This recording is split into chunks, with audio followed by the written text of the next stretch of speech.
A choice for coding in data science, one of the languages that may not come immediately to mind when they think data science, is SQL or SQL. And SQL is the language of databases. And we think, why do we want to work in SQL? Well, to paraphrase the famous bank robber Willie Sutton, who apparently explained why he robbed banks and said, because that's where the money is. The reason we would work with SQL in data science is because that's where the data is. And so let's take another look at our ranking of software among data mining professionals. And there's SQL. It's third on the list. And also of this list, it's the first database tool.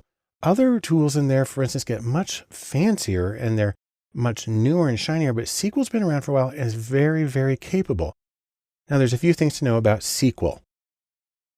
By the way, you'll notice I'm saying SQL, even though that stands for something. It stands for Structured Query Language. SQL is a language. It's not an application. There's not a program SQL. It's a language that can be used in different applications. Primarily, SQL is designed for what are called relational databases.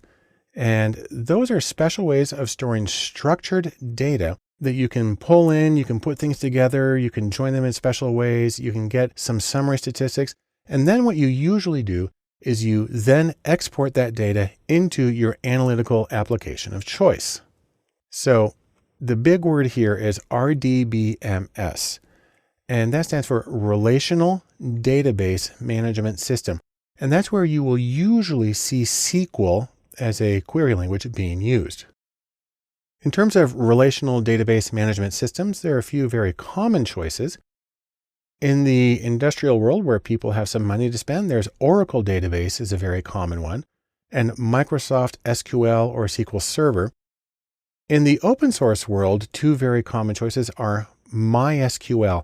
Even though we generally say SQL, when it's here, you generally say MySQL. And then another one is PostgreSQL. These are both open source free versions of the language. They're sort of dialects of each that make it possible for you to be working with databases and get your data out. The neat thing about them, no matter what you do, is that databases minimize data redundancy by using connected tables.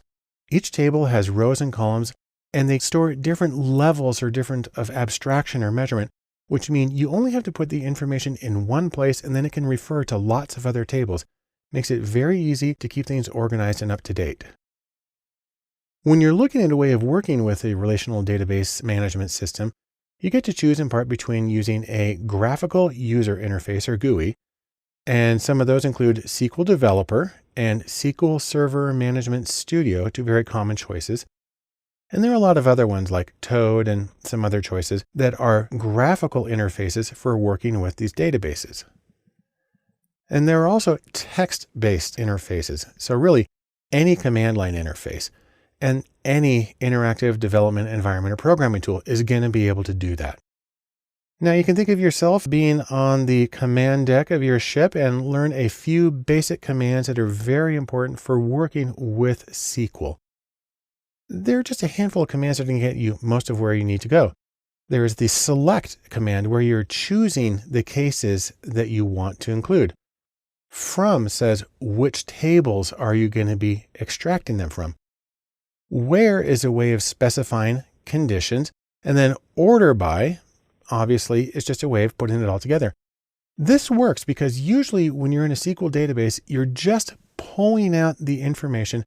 You want to select it, you want to organize it, and then what you're going to do is you're going to send the data to your program of choice for further analysis, like R or Python or whatever.